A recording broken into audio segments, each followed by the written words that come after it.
Hi everyone, welcome back to my YouTube channel. Welcome if it's your first time seeing me.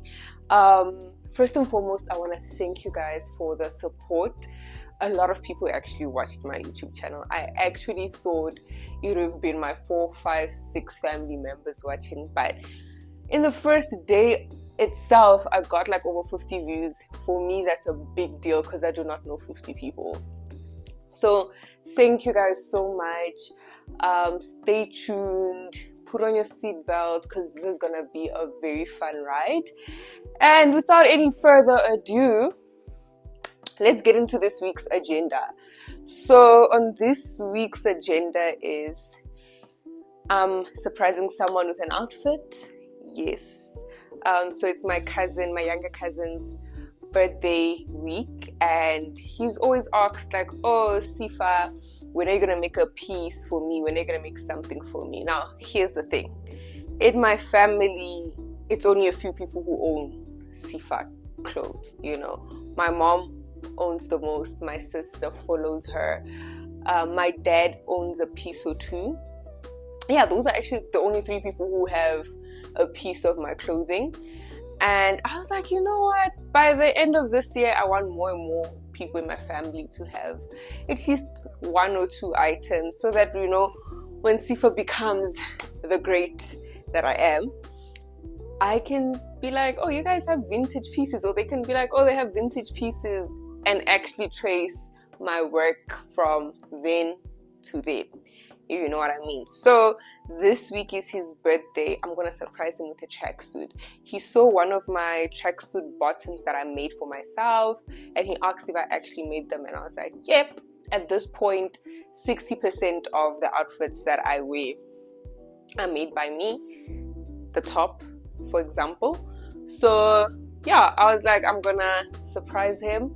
The tricky part is I don't want him to know that like I'm making this thing. So how I'm gonna get the measurements is I'm gonna go over to his place and borrow a jacket and maybe try steal one of his trousers, or ask his sister to do all this for me. Then I'm gonna take measurements from those clothing items and just add maybe a few inches to be accurate.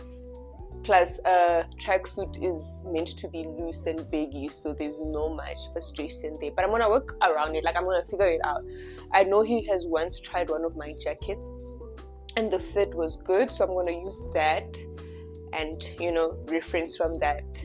So, the fabric that I have is this black tracksuit material. I do not know the exact name. I'm just gonna check the receipt and put it on the screen. So where I bought it was Home Hyper. That's like one of my favorite fabric shops in Pretoria. Love. They always have nice deals and specials. I don't know if I should be promoting them, but I mean, there's like literally 2 proper fabric shops in Pretoria. So it's either that one or the other one. I'm not even gonna gatekeep. So that's where I got this fabric. Go there and you'll find out the price. Nah, I just want to say the price. Go there, you find out the price. But it's a very nice tracksuit fabric. It does not take out those, those white things that come out on fabrics. I know this because I have a few pieces in this fabric, trousers. So I'm gonna make pants, and I'm gonna make trousers and a top. I am, at this current moment, I'm still not sure if I want to accessorize it with like a lot of pockets, but I do know that I want it to be a very functional tracksuit because I know he's a very outgoing guy, always in the gym, always going somewhere, always out. So I want it to be very practical for him, where he can put his phone, hide his phone, just like a functioning tracksuit. So that's the plan. And what else? Yeah, I got this zip. This is an open-end zip, very strong. I like it because it's actually plastic, but it's coated, so it looks very fancy. I don't know if it can show properly, but yeah, it looks very nice. And I also got like, I don't know where the other one fell, but I got the smaller zips for like the pockets. I like a tracksuit with like zipped up pockets because I feel as if, like, again, it's gonna be functional and practical for an outgoing person. So yeah, Chance, I hope when you see this video, you actually see the work and trouble I went to. So happy birthday. I hope you enjoy your gift. And for the rest of this video, you guys are going to see how I cut, how I make the pattern, my stitching, finishing product. That's the rest of the video. But if you want to see the results and his reaction, as in his reaction, you're going to see the results, but it's better on the person. To see his reaction, I'm going to post it on YouTube Shorts and TikTok. And also, I think he's going to post it on his TikTok. So I hope you guys stay tuned. Tape measure, ruler, and chalk. And yeah, like, comment, Hi, and everyone. subscribe as usual. How's it? I hope you guys are good. I hope everything is well. So in this video, you guys are gonna see me work. You guys are gonna see me in my element. So started off strong, making the pattern of the front panel of Chance's trouser. I usually don't recommend to draft a pattern directly on the fabric. Had no time, so I was like, you know what, I'm just gonna have to trust myself and trust the process. If you're gonna make a pattern directly on the fabric, you trust yourself. Like, you literally have to trust yourself and be sure that you're you're not forgetting any measurement, you're placing everything right. So here I was just thinking, I'm like, see if I don't forget any crucial step. I finished the front panel. Look at that masterpiece. Look at that. Started to cut it out, and I'm just there thinking, double checking, making sure everything is right, because if I mess up the pattern on the fabric, I don't have any other fabric and I don't have time. This was literally in the night around 10, the weekend of his birthday, and I knew that I'm not gonna have any more time to go to the fabric shop. It was during the week. Work is obviously hectic. I was not gonna have time to go to the fabric shop, so I had to trust myself. So from the front panel, put the front panel on the fabric so that I can trace out the back panel. With the back panel, you usually just extend like the waist, go up by 1.5 or 2 inches. I work properly with inches.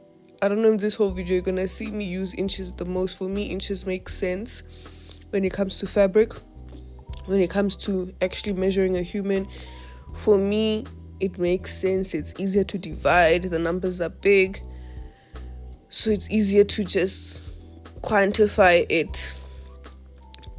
So with the back panel, same measurements as the front, you just add 2 inches because all the allowance is put at the back. Guys, this is me in my element, really, really. It reminds me so much of architecture, all this construction line, all this rulers. It reminds me so much of architecture and what I used to do. So yes, look at the curve. Let's take a moment to appreciate the curve with no ruler, no French curl ruler. Look at that. So yeah, in this whole thing, I'm just trusting the process. Like, not that I don't know what I'm doing, but it's unlikely that I cut a pattern directly on the fabric. I'm gonna emphasize that it's unlikely, but I had to trust myself and trust the process. So here I went over and did the top, the jacket. This is the jacket that I said he fit. This is the pattern of the jacket that I say he fit, and it fit him nicely, my jacket pattern. So I just had to extend here and there because I didn't want to draft a pattern directly from scratch. Like, not that I didn't want to, but I'm saving time. So I just took a pattern that I already had and adjusted it. I was increasing the arm, increasing the shoulder, chest, obviously, because we're not the same. Like, me and Chance's measurements are not too far apart, but because he has gained weight, I had to adjust the pattern a bit more. Trusting the process. I'm very technical with my things. I will double check. Look at the curves. Like, guys, I was surprising myself, Shem. Cutting off the panels. Here I am, and I'm like, the tough part is done. Drafting a pattern is the hard part. So you just have to double check every time when you're cutting. Double check, trim off, measure. So the stressful part was done, and I'm ready to stitch. Started off with the pocket for the trousers. I don't know what type of pocket this is called, but it's a very discreet type of pocket. And yeah, I just want to show you guys that. Look at the stitching. Like when I'm on the machine, I'm in my element. This is what for me calms me down, makes me happy. You have to be very precise when you stitch, cutting off the threads, making sure it does not pass the measurement that I wanted, notching off the corners. After notching, you just flip it around, press it. I should have pressed it, but I didn't have that. Continue to just stitch the closing, and you guys are gonna see how neat you have to double check, notch again that corner so that it's nice and sharp. You guys are gonna see how neat I aim for my products to look like, and how careful and how much love I put through my thing. So yeah, this for me brings me so much joy. Look at that. It's the details for me. Like genuinely, it's the details for me. Then I proceeded to just join the back and the front panel. There was nothing much that I could show about the back panel because it's a tracksuit. You don't really have to put dots on the back. You just leave it as it is. It's meant to be baggy and flowy. So I was just attaching the back and the front panel, making sure everything is proper. Guys, I wish I could just let the sound play, but it sounds funny when it's being fast forward. I just love the sound of the machine. I love it when it goes I really just love, especially in the night when it's all silent and I'm just stitching. The sound of the machine for me makes me very, very calm. So yeah, joining the back and the front panel, always making sure. Always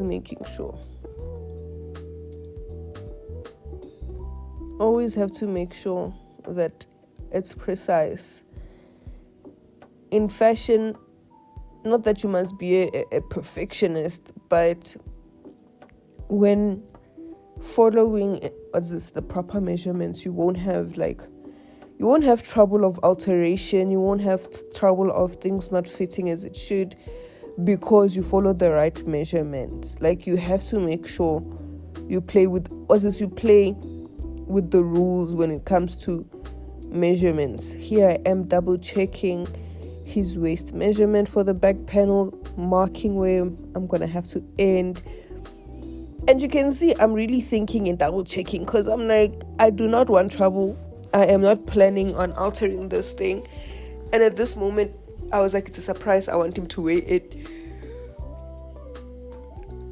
Excuse me. Yeah. I am done with the back there. I was done, and I was I'm gonna put the elastic later. Double check again. Double check. And here and I was this thing is big. Genuinely, I was this thing is big. What am I going to do? But then I was it's a tracksuit. It's supposed to be baggy. It's not supposed to be tight. So I will just have to go with it. Then it was so stressful that night. As you can see, it has changed from night to day. It was so stressful. This pocket was giving me stress. I decided to go sleep and try it again in the morning.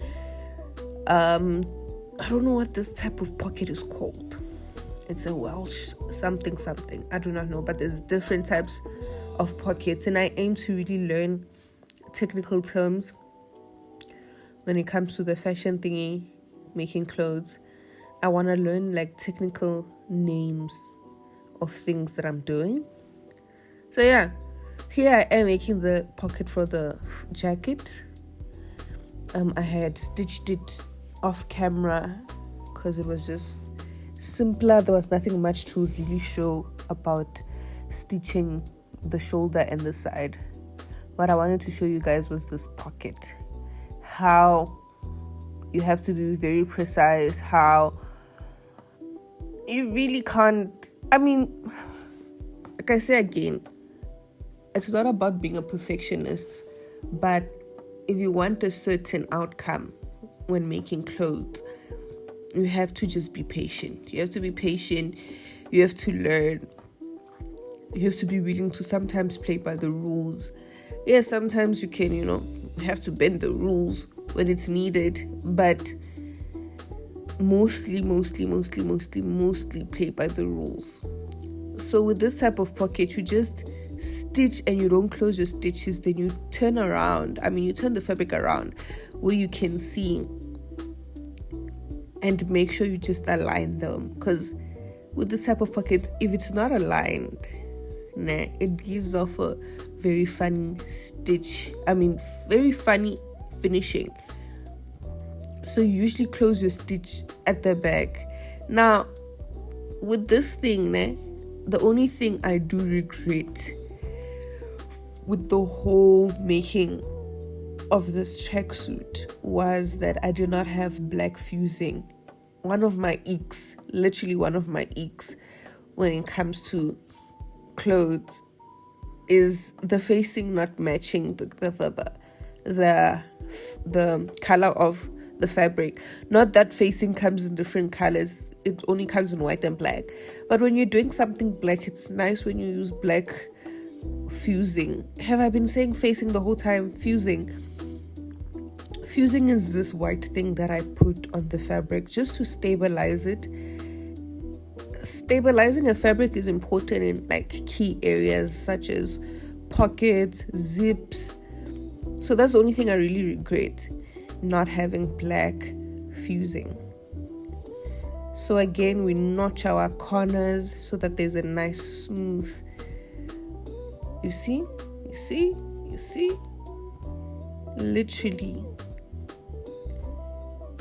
Literally, look at that. You have to make sure you notch your corners so that it's like the corner is smooth.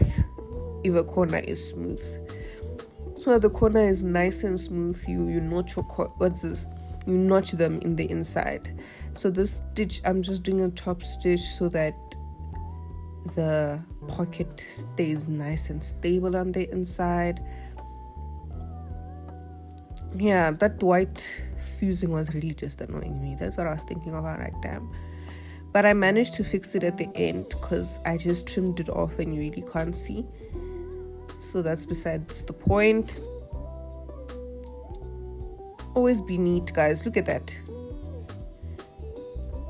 Always be neat. Aim for your products to look nice. Like, yes, sometimes you might be rushing. And obviously in this video, it's fast forwarded. It takes time. Like, great things take time. But always aim to be neat. Always aim to be proud of your product. When someone is wearing a piece of yours, you should be able to say, yep, that's me. I'm the one who made it. So yeah, I am really usually patient when I'm making my things. Very patient indeed. So this is stitching.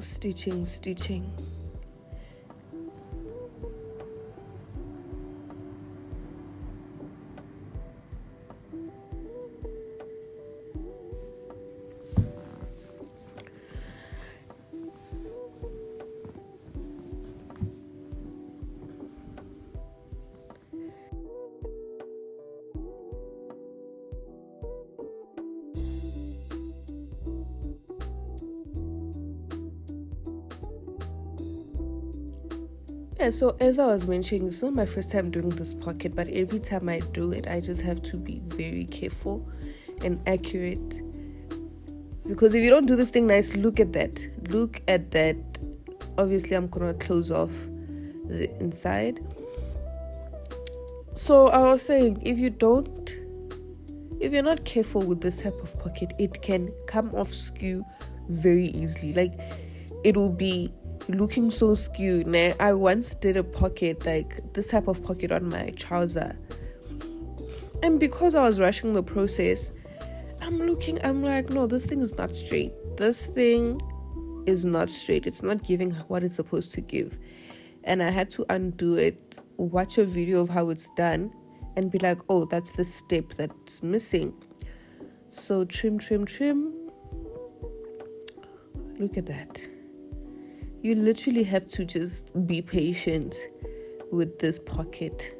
Be patient. Make sure everything is right. Making sure the size is right. It does not pop out. Trim where it's needed to be trimmed. And the other thing that I forgot to do was measure his hand. Not that it was necessary, right? But my biggest curse is making small pockets. Like, that's my biggest curse. The pockets turn out small. But usually because the clothes are for me, I don't mind. So there I am changing the foot. I had to change it to a zipper foot so that I get into that corner precisely and close it. The normal foot was not entering nicely, so I had to change it to the zipper foot to make sure everything is precise, closing off those corners on the inside so that the pocket is properly finished. Here I am again, double checking. Guys, your tape measure is your best friend. It has to be next to you, measuring every step. So there we are, done with the pocket part. We moved on to putting on the zip on the jacket top. I don't know what you call it, the tracksuit top. Putting the zip on it. Putting the zip always like brings me joy. Like, it's just the least stressful thing for me. Least stressful thing. Do you see what I mean by the fusing was annoying me? Because what do you mean it's white? What do you mean it's white? And okay, I had to stop beating myself up about the fusing. Look at the zip. Wait, look at the zip. Properly placed. Guys, this is the other thing that stresses me out, nah? And I know this whole video you guys will be thinking, Sifa is always stressed out. No, I love what I do, but certain things just stress you out as a seamstress, tailor, whatever, as a designer. Certain things just stress you out. For me, elastics. Like, elastics stress the living crap out of me. Because what do you mean I have to pull as I'm stitching? Like, you have to pull, you have to adjust. If you let go of it, it's gonna snap back. Make sure your needle is put in when you're pulling so that it doesn't move around. Like, it's just a stressful process, but I love the finishing results. Some people usually use there's already made band when you want like something elastically, so they usually sell them, but for me, I wanted it to match the tracksuit so well, so I had to make my own band, like for the arms and the legs and the waist of the tracksuit. But putting the elastic stresses me out. I don't know if there's an easier method. I really don't know. But as you can see, I'm just struggling, pulling and pushing. But I always conquer at the end because it's not that hard.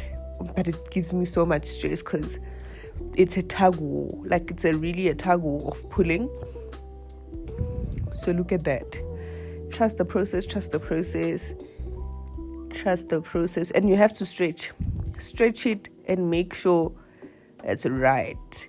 That's the thing. You have to stretch it and make sure the fit is right. You can also measure the wrist. This is not the wrist. This is the bottom of the trousers. As you can see there, I didn't show you guys how I put the waist, but the waist was already done. The elastic for the waist, and here I was just putting the bottoms, like the bottom part of the tracksuit, the elastic at the ankle. That's the word I was looking for. The elastic at the ankle. Stitching, so attaching the elastic part and the bottom of the trouser is not hard. Honestly, that's not the hard part. The hard part is making the elastic. So as you can see here, it was all smooth sailing. Actually enjoy it because everything makes sense. Everything starts falling in place. So Chance, you better see how this thing was made with love, patience, and consideration of Sifa, don't quit because you wanna make your little cousin something cute. Yeah, so putting it was really not a stress. Smooth sailing. Look at that. And voila. Look at that. Smoothing it out, stretching it, praying that his foot passes through. Literally, that was the only thing in my head. And guys, thank you for watching. It was a stressful voiceover, but thank you for watching. There is the tracksuit. So I didn't get to give it to him on his birthday. And I was like, let me keep it, put it on the rack. When he comes over, he will see, because Chance was not around for a moment. And I had told him that when he comes back, he must come see me. And he did come back. So guys, here it is. Bye and thank you for watching. There are the results. Birthday present. Have you guys ever had a birthday present this good? Just look at this tracksuit. Made by Sifa. Guys, I'm actually proud of myself. I didn't expect it to fit so proper. This is it. This is it. Sifa. This is.